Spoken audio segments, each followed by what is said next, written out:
एक ज्योतिर्लिंग ऐसा है जिसके बारे में बहुत कम लोग जानते हैं। ना ये काशी है, ना ये केदार है, ना ये महाकालेश्वर है। 12 ज्योतिर्लिंग में इसका नामो निशान भी नहीं है। अगर इन 12 ज्योतिर्लिंगों की ताकत को इकट्ठा किया जाए, उतनी ताकत उस केवल अकेले ज्योतिर्लिंग में है। इसके बारे में सबको पता होना चाहिए। आइए मैं आज आपको इसका एड्रेस और इसका रहस्य समझाता हूं। सबसे पहले रहस्य जानते हैं। अगर आप गौर करेंगे, जैसे जैसे इंसान की मौत उसके करीब आती है, यानी जैसे जैसे वो बूढ़ा होना शुरू होता है, वैसे वैसे इंसान कमर से झुकने लगता है। और जिस दिन वो मर जाता है ना, मरने के बाद और मरने के पहले उस शरीर में कोई बदलाव नहीं होता। बस उसकी रीढ़ की हड्डी खोखली हो जाती है, यानी रीढ़ की हड्डी से वो सीधा नहीं रह पाता, लुढ़क जाता है। अरे समझो, हमने दुनिया में कितने आविष्कार कर लिए। हम हार्ट ट्रांसप्लांट कर लेते हैं, यहां तक कि बोन मैरो ट्रांसप्लांट हो जाता है, लेकिन रीढ़ की हड्डी को हम आज तक ट्रांसप्लांट नहीं कर पाए। क्यों? उसके अंदर एक रहस्य है। जब तक ये रीढ़ की हड्डी बिल्कुल एक शिवलिंग की तरह धरती से सीधी है ना,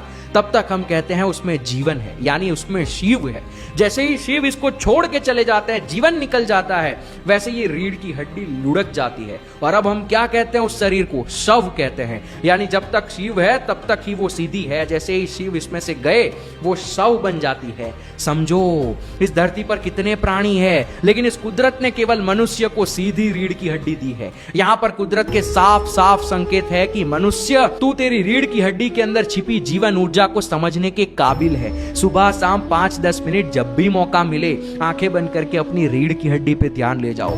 धीरे धीरे आपको वहां पर हल्का हल्का प्रकाश दिखना शुरू होगा। इसको हमारे इतिहास की एक कहानी में भी बताया है। जब भगवान शिव लिंगोद्भव यानी एक प्रकाश के खंभे की तरह उत्पन्न होते हैं और ब्रह्मा और विष्णु उनका टॉप और बॉटम ढूंढने जाते हैं, लेकिन नहीं मिलता। यहाँ पर यही बताया गया है कि रीढ़ की हड्डी जो जमीन से सीधी है ना, एक खंभे की तरह, और उसके अंदर वो ज्योति है जिसे ढूंढने की कोशिश कर। तो मत भटक तू केदार और काशी, बंद कर अपने नेत्र, उतर अपने अंदर, मिलेगा तुझे तेरा केदार और तेरा काशी, बन जा तू वहां का वासी। इससे मेरा मतलब ये नहीं है कि आप इन ज्योतिर्लिंगों में मत जाओ। ये ज्योतिर्लिंग ऐसी जगह पर है कि अगर आप वहां जाकर बैठो और आंखें बंद करो, अपनी रीढ़ की हड्डी पे ध्यान लगाओ, तो आपको आपके अंदर की ज्योतिर नजर आएगी। तो यहाँ ये बुलावे में मत पड़ो कि मैंने इतने ज्योतिर्लिंग कर लिए, तुमने कितने किए। ज्योतिर्लिंग असली तो तब होगा जब अंदर प्रकाश दिखेगा। समझो ज्योतिर्लिंग है क्या। शिवम शिवम।